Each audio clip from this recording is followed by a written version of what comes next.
तो hello guys, welcome to my YouTube channel. आपका स्वागत है काजी नंबर 8 सीजन 2 एपिसोड 5 के अंदर। एपिसोड स्टार्ट होता है काफका और नेरुमी नंबर 9 से फाइट कर रहे होते हैं। किकोरू को झटका लगता है क्योंकि उसे महसूस होता है कि नंबर 9 के अंदर उसके डैड का अंश मौजूद है। इस सोच से वो टूट जाती और रोने लगती। काफका नंबर 9 को मुक्का मारता पर नंबर 9 उसे पीछे धकेल लेता। नंबर 9 अपने पंख निकाल कर कहता, अब मैं चलता हूँ। तभी उसका एक हाथ कट के नीचे गिरता। नेरुमी नंबर 9 पर अटैक करते हुए कहता, ये हमारा आखिरी मौका है। वो अपना वेपन नंबर 9 में घुसा देता।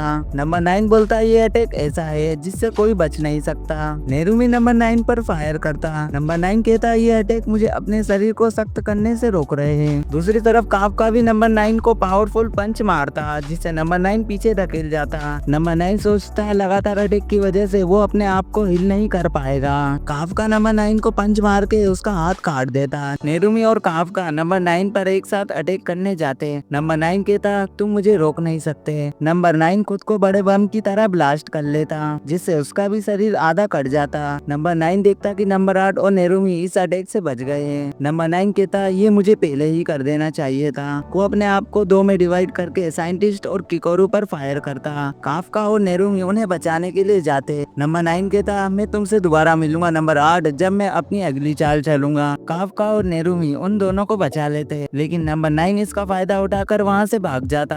काफका उठता, वो नंबर 9 की बात याद करता। काफका वापस नॉर्मल होता। काफका चिल्लाता और रोने लगता जिसे सभी टीम्स वाले सुन लेते। सभी जगह ये न्यूज चलती है कि डायरेक्टर इसाओ की डेथ हो गई। हमें डायरेक्टर इसाओ का फ्रिंडल बताया जाता है जहाँ सभी डिफेंस फोर्स वाले होते हैं। सभी यूनिट्स डायरेक्टर इसाओ को सलामी देते हैं। नेरुमी को इसाओ की बात याद आती कि उसे इसाओ ने डिफेंस फोर्स और देश की रक्षा की जिम्मेदारी दी है। नेरुमी इसाओ को पहली बार सम्मान से सैल्यूट करता। काफका नोटिस करता है कि किकोरू वहाँ मौजूद नहीं है। असल में वो अपने डैड के ऑफिस में बैठी होती। नेरुमी वहाँ जाके उससे पूछता, तुम गुड बाय क्यों नहीं कह रही? किकोरू कहती, मैं वक्त पर नहीं पहुँची, मैं बहुत कमजोर हूँ। नंबर 9 मेरी वजह से भाग गया। मैं बहुत स्ट्रॉन्ग बनना चाहती हूँ। मैं जानती हूँ मेरे डैड उसके अंदर ही कहीं फंसे हुए हैं। जब तक हम उसे हरा नहीं देते मैं अलविदा नहीं कह सकती। किकोरू अपने आंसू पोंछती। नेरुमी कहता है, मैं तुम्हें खुद से ज्यादा स्ट्रॉन्ग बनाऊंगा। जो इसाओ ने मुझे सिखाया वो मैं तुम्हें सिखाऊंगा। काफका भी उनकी बात सुन रहा होता। काफका अपना हाथ देखता कि जो नॉर्मल होने पर भी अजीब दिख रहा है। वो हाथ ढकता और वहाँ से चले जाता।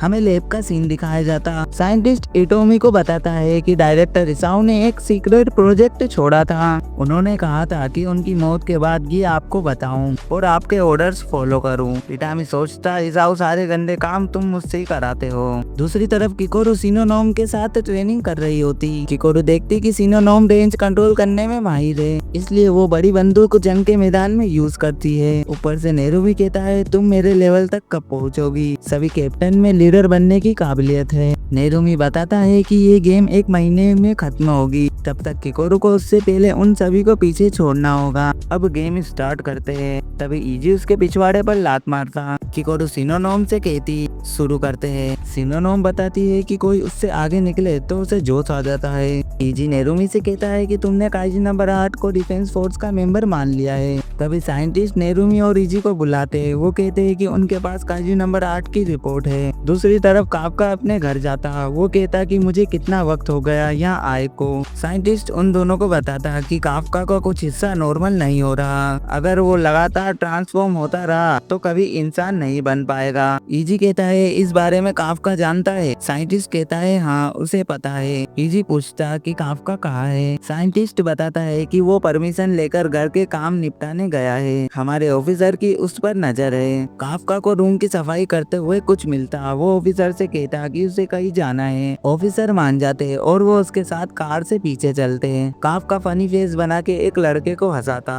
काफका उसके पुराने दोस्त जो काइजू की सफाई करते हैं उनके पास जाता। सभी काफका को देखकर खुश होते हैं। वो अपने बॉस से कहता कि वो ऑफिस गया था, उन्होंने बताया कि आप यहाँ हैं। काफका बॉस को उनकी किताब वापस करता।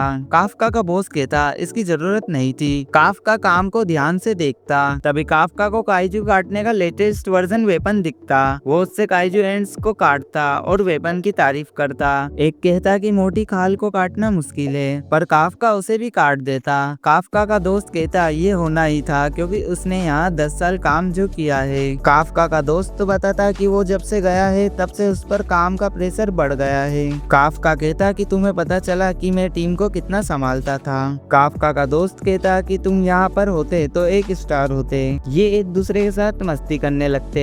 ऑफिसर सोचते कि नंबर 8 यहाँ क्या कर रहा है। शाम हो जाती, काफका उन्हें बाय बोलकर वहाँ से चले जाता। काफका का दोस्त कहता कि अब क्या होगा, डायरेक्टर रिसाव नहीं रहे, वो बचपन में मेरे हीरो थे, क्या हमें शहर से बाहर निकल जाना चाहिए। तभी ये बंदा कहता कि मैं कहीं नहीं जा रहा, जब डिफेंस फोर्स नंबर 9 के टुकड़े कर देगी तो उन टुकड़ों को मैं साफ करूंगा। काफका एक जगह बैठकर अपना हाथ देखकर सोचता कि वो अपने दोस्तों को परेशान नहीं देख सकता, मुझे नंबर 9 को हराना होगा। तभी उसके पास नेरुमी आकर बैठता। नेरुमी कहता कि वो काफका को डिफेंस फोर्स में नहीं रख सकता, तुम जानते हो क्योंकि तुम ट्रांसफॉर्म होते रहे तो कभी इंसान नहीं बन पाओगे, इसलिए मैं तुम्हें फाइट करने नहीं दे सकता। काफका कुछ बोलता, तभी नेरुमी उसकी कॉलर पकड़ते हुए कहता, ये सब जानते हुए मैं कह रहा हूँ तुम हमारी मदद करो, मुझे फर्क नहीं पड़ता कि तुम हमेशा के लिए काइजू बन जाओ, अगर ऐसा हुआ तो मैं तुम्हें खत्म कर दूंगा। मैं नंबर 9 को बुरी तरह से मारना चाहता हूँ, इसके लिए मुझे कुछ भी करना पड़े। वहाँ क्या हुआ ये सिर्फ हम दोनों ही जानते हैं, मैं जानता हूँ तुम मना नहीं करोगे। काफका जवाब देता है, डायरेक्टर इसाऊ ने सबके खिलाफ जाकर मुझे एक मौका दिया था, मैं हर चीज के लिए रेडी हूँ। नेरुमी कहता है ठीक है मेरे साथ आओ, हमें सभी यूनिट्स के लोग दिखाते हैं जो काइजू नंबर 9 को हराने के लिए कड़ी ट्रेनिंग कर रहे होते। होशिना एक लैब जाता जहाँ एक काइजू पर एक्सपेरिमेंट हो रहा होता और वो काइजू नंबर 10 होता। और इसी के साथ ये एपिसोड खत्म हो जाता। तो गाइज एक्सप्लेनेशन अच्छा लगा हो तो वीडियो को लाइक कर देना और ऐसे ही लेटेस्ट एनीमे देखने के लिए चैनल को सब्सक्राइब कर लेना। मैं मिलता हूँ नेक्स्ट वीडियो में, गुड बाय।